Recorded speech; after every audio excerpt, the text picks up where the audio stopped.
So, Bill O'Reilly, terrific host of No Spin News, 9 to 10 p.m. on many of these very same stations, formerly the anchor of the O'Reilly Factor for many, many years.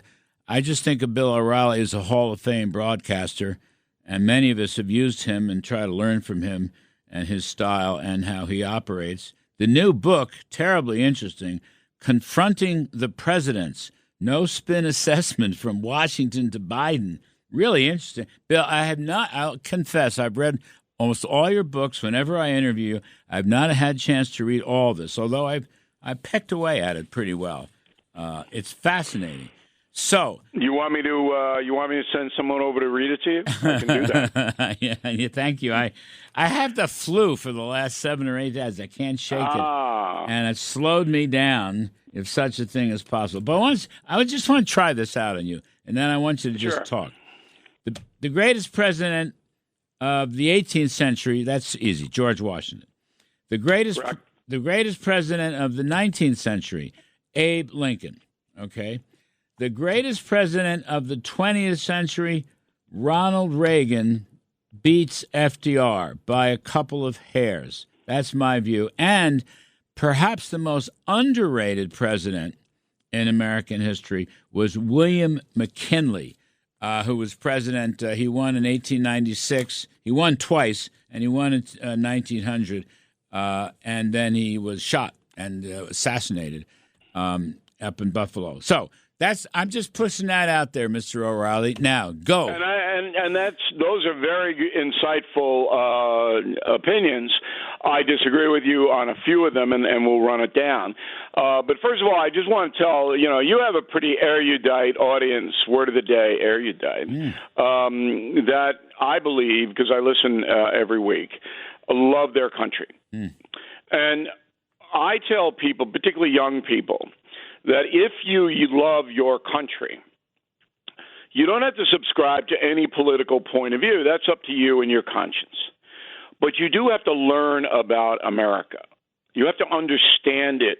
You have to know what happened in the past. If you really love your country, that is part of the duty of a patriot. So Confronting the Presidents broke number 1 on the New York Times list. That's my 19th New York Times number 1 bestseller. And I believe it gives them great joy, Larry, to put my name at the top of their best-selling column. Don't you think so?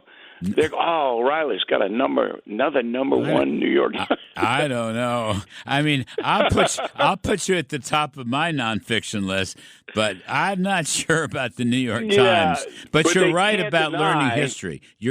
That's right. You must learn history. Even the people who loathe me, and there are plenty of them, they can't deny that I and Martin Dugard, my co-author, are the best-selling nonfiction authors in the world, and there is a reason for that. And the reason is that we make it fun to learn about your country. This book flies by, as all the killing books do. It's not a burden to read. Now, let's get to your analysis. So Abraham Lincoln, in my opinion, I don't rank the presidents in the confronting. We don't give them a 1, 2, 3. We don't do that. We want you to do it after you finish reading it. But Lincoln was above all in what he accomplished and how he saved the Union. And he did, almost literally, because the man was under siege because he came into office after the worst president of our history, which is James Buchanan, a coward who allowed the South to rise in ferocity, did nothing to stop it. And Lincoln came in, and it was a fait accompli. It was going to be this terrible war, which is far and away the worst things ever happened to us, more than 1 million dead because of it. And he somehow, with his young child dying, his wife was a nut. And we get into all of that family stuff. We get into all of that because I wanted to make these presidents, all 45 men, come alive as human beings. And Lincoln prevails. Now, let's go to your other choices. Washington, of course, because Washington didn't run against anybody. He was anointed president by the founders, and he solidified how the country was going to run. Not an easy thing to do because, people hated each other back then. Politics has not changed since the 1790s. It's exactly the way it was. When Washington went back to Mount Vernon, Martha basically told him, you come back here or you're in trouble. And George said, okay, Martha, I'm coming back. Then it was Jefferson against Adams, and they hated each other. The campaign was as dirty as you could possibly get, and it rivals today's campaign. Anyway, my pick for most underrated president, you got McKinley, and McKinley was a very smart man. He was assassinated, and that led to Teddy Roosevelt coming in, is James K. Polk. Yeah. Nobody. Yeah. They don't know. Nobody know. You go out, Larry Day, and you stop somebody, and you go, "How about that James K. Polk?" And they go, "Isn't he a rapper?" He's a rapper. Yeah, I like James K. Okay, they don't know anything about him, and he was the president that got from the Atlantic to the Pacific Ocean with very, very little sacrifice on our part. Mexican-American War, yes. We had to fight it because Mexico totally out of control, as it is now. Not much change down there, okay? And Polk was dying when he was in office. He knew it. Nobody else knew it, but he did, and was a one-termer. Now, 20th century, Harry Truman was a very underrated guy. He really was a smart guy. But your question fascinates me because you're putting up Reagan against FDR. Yes. And you're choosing Reagan as a better president. And by the way, Reagan voted for FDR 4 times, which is, I think, an interesting footnote. Well, I dissent, and here's why. Franklin Roosevelt was a nasty guy. I would not want to have dinner with him, and I would have had dinner all day long with Ronald Reagan. If you study Reagan, he was a much more human guy than FDR. FDR, when you read the chapter on him, you're going to go, this is not a good guy. And he wasn't. But he was handed the Depression. He had a vision on how to alleviate suffering of many Americans, including my parents. Okay? And then he's handed World War II. Now, those two things, for one president to deal with successfully, Reagan's great achievement actually had 2. The first one was restoring respect to the United States after the horror of the Jimmy Carter administration. And I mean, that was like Biden. Carter and Biden were very, very similar.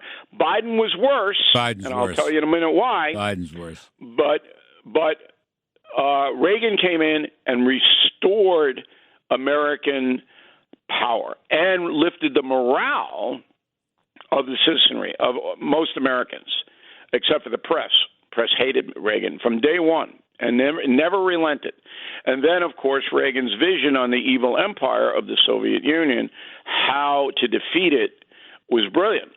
Reagan, though, he depended on a lot of advisors, a lot of brilliant men around him.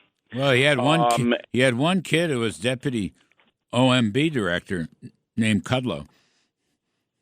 I understand that, and so you know firsthand. Talk about living history. You know who was in that cabinet. Yeah, but and how good they were. Most of them were very, very good. A bunch of smart guys. But Bill, my point here was, and with Reagan and FDR, it's a close call. But look, Reagan slashed tax rates. Now, in your book, you say it was for rich people. That's just not true.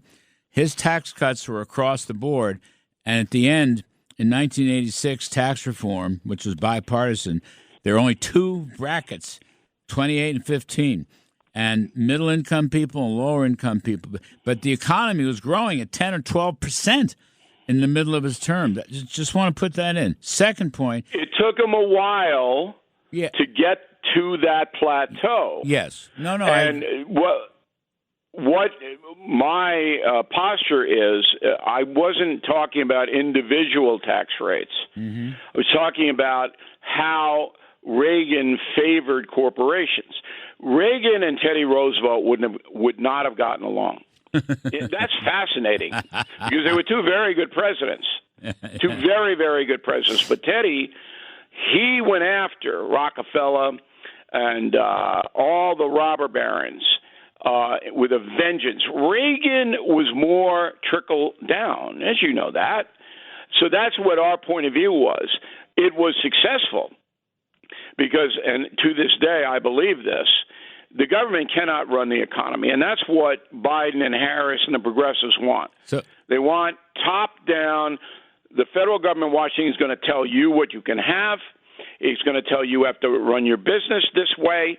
It's going to make it very difficult for successful people to keep being successful. That's insane. Just go to Venezuela. Yeah, that's a great look. Hold that point. That's so important what you just said, and this is why I think Reagan was greater than FDR. And let me lob into this. Reagan crusaded against Soviet communism and beat them.